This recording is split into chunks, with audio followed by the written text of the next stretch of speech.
the Department of Justice. They shouldn't be kowtowing to this far left government. They have a much deeper role than that.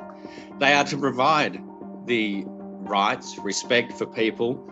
They are meant to be the people's voice. The Department of Justice. It says it all in their name.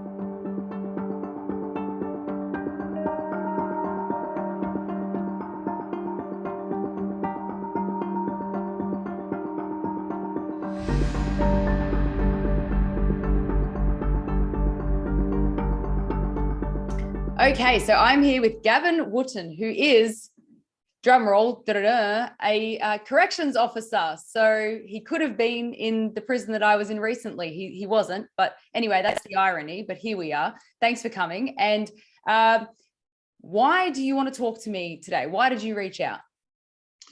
I reached out to you mainly because of our human rights and how the Department of Justice has just thrown them out the window. It's as simple as that. These are the one people that are sworn to uphold our Victorian Human Rights Charter, our Constitution, and they are just siding with a far left government, as we can see at the moment. It is a far left government. It is absolutely a far left government. Yeah. And how they've sided with this government is just beyond me. That is not their role, as far as I'm concerned. Their role is to, yes, uphold the rights of the humans in Victoria. So now you're actually still employed. Yes, I am. So what do you think is going to happen once they see you on a screen with Monica Smith? I would imagine that I'll be fired. Simple as that. Right. But I am quite prepared to take that risk at the moment. I've said to you guys that, at the moment I'm staring down the barrel of homelessness. If I lose my job, I lose my children, I lose everything. So for me, this is my all-in play against both the department and the state of Victoria. Why are you doing this? Like, a lot of people can justify, towing the line on a lot of things to keep their job, their families, their livelihoods. Why are you putting it all on the line? Because I don't want my children to grow up in a socialist/communist state. It's as simple as that. I believe in the freedoms of democracy. And that is what we are here for. And that is why I wanted to be employed with the Department of Justice. My previous employment has been, I've been a baker for 20 years before this. So I've worked in a hard industry my whole life. They haven't received a pay rise in 20 years. And it's absolutely disgusting. That go along with chefs, butchers, they all haven't received pay rises in over 20 years. I don't understand how this is allowed to happen. And yet, our prices of bread keep going up and up, don't they? But yet it's still around the same amount as what it was 20 years ago to make a loaf of bread.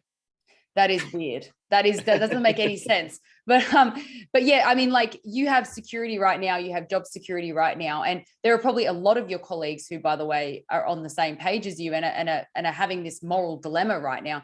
But what gives a person the conviction to not just have the dilemma, but to actually act on it, do you think? Ooh, that's a very hard question. I guess exactly that. It's for the future generations. It's not for the now. And people are so focused on the now that they're not seeing that the little by little of taking of our human rights, how that's going to destroy us in the future and what our children are going to grow up with. We can go back to last year, the 66 children known to DHS that have been murdered during our lockdowns.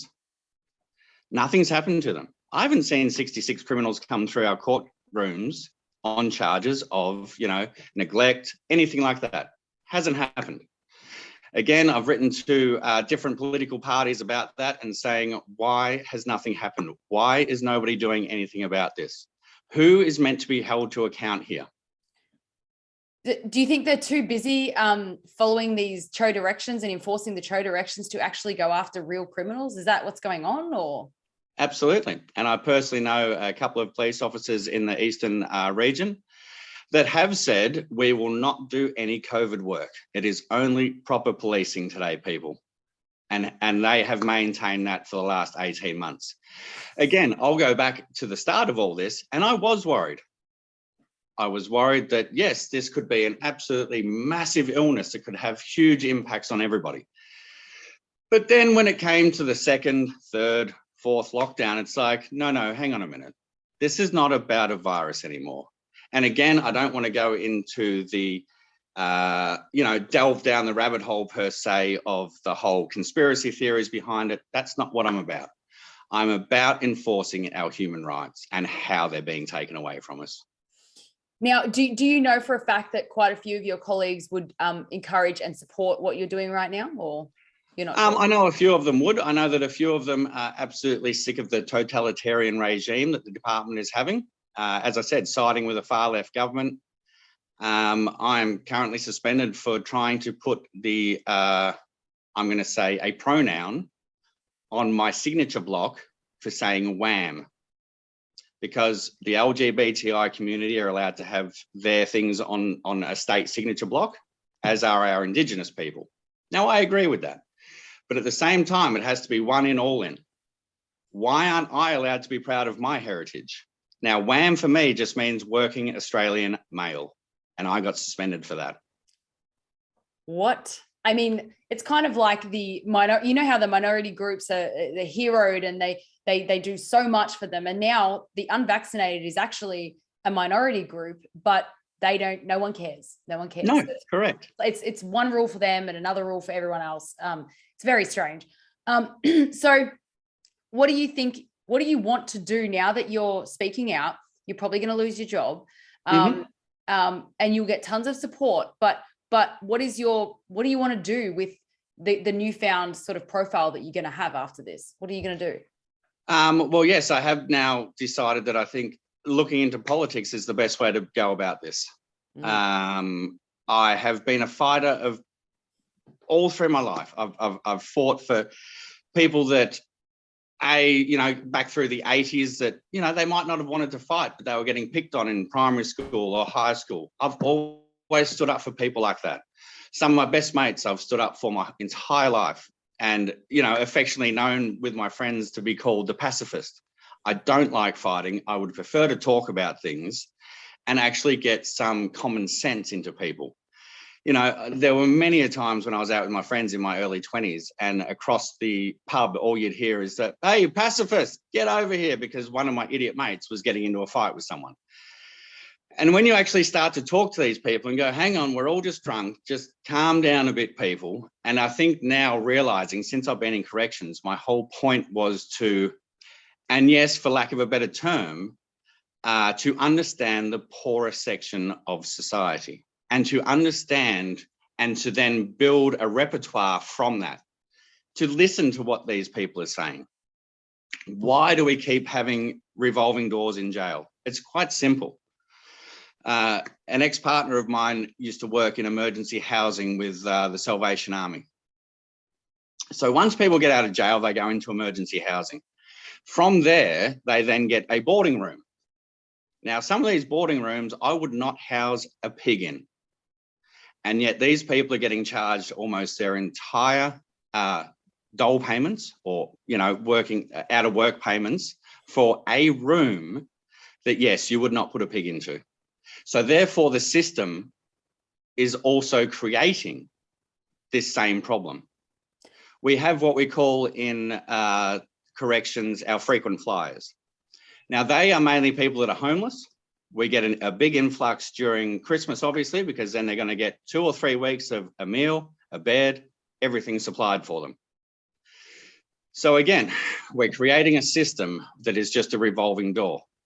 The words that corrections like to use are rehabilitation. It's an absolute lie. They don't want to rehabilitate anyone. This is a money-making scheme, and that's all there is to it. And then we go on to the fact of, it costs the government about $130,000 per year to house one inmate, and yet a corrections officer only earns out of squad $52,000 a year. Now, we're also not considered to be emergency services. Yet at the same time, whilst in prison, we are police, fire, ambulance, social workers, counsellors, all in one. And we get paid less than all of them together. And this is what's really made me get this fight, this anger, is because, as I said, I've been a baker for 20 years, and coming from a private company to now what is meant to be the Department of Justice, to not look after your staff the way that they do, and this is for all you long-termers out there, you have been absolutely railroaded. You know, why are you only earning? It takes 15 years to get to the top pay bracket just to be a PO, a prison officer. 15 years to be in the top bracket. Then your potential earnings are $70,000 at best. Sorry, at minimum. To be after 15 years of service. That doesn't make sense to me. It's really interesting that you're saying all this, because there's a part of being in prison for me that was really interesting, which was seeing the prison officers, how they work and how diverse their job is. I mean, you've got one person trying to kill themselves in the next room, and then at the same time, there's someone yelling that they need food while there's paramedics everywhere. And then if they try to commit suicide, they have to stand outside their door the entire night and watch over them. And it's like dispute resolution. And oh my gosh, I really have a lot of respect for what you do and what your colleagues do. Yeah. I was a prisoner. So yes, for me to see that and appreciate that means that they were really good. I feel like it's a calling, you know, it's like something you're born with. You can either be a prison officer or you can't, kind of like a primary school teacher, I think. Yeah. So I really appreciate what you do. And I'm sorry to hear that the industry is so badly paid and treated. I mean, the job is really difficult. Why would they do it for $50,000 a year? I had no idea how low that was. Correct. And given during this pandemic, you know, Daniel Andrews has given himself a $70,000 pay rise. That's more than my wage in a year. I can't. How is that available? You know, our union is absolutely terrible. All they care about is then, because we're part of the Victorian public sector, they're looking at when pay rises happen, the top increments, the people that are in the head office. So, you know, we were offered 2%. 2%, so 8% over 4 years it worked out to be. And again, the police said the same thing. We're getting kicked, spat at, punched. You know, I can go on. As you've seen, we are dealing with people that are mentally ill on a daily basis. Mm-hmm. We are dealing with people that are self-harming. We are dealing with people that just for the hell of it, because today they're having a bad day, I'm going to set my cell on fire.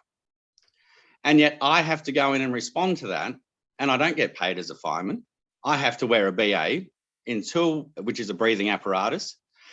I have to go in and fight that fire and secure the scene before the fire brigade come on board. We have to lock down the jail before the fire brigade come in, because nobody is allowed out because of the fire brigade's union saying, no, we won't go in there if there's any criminals that are out of lockdown. But yet we've got to respond to it all.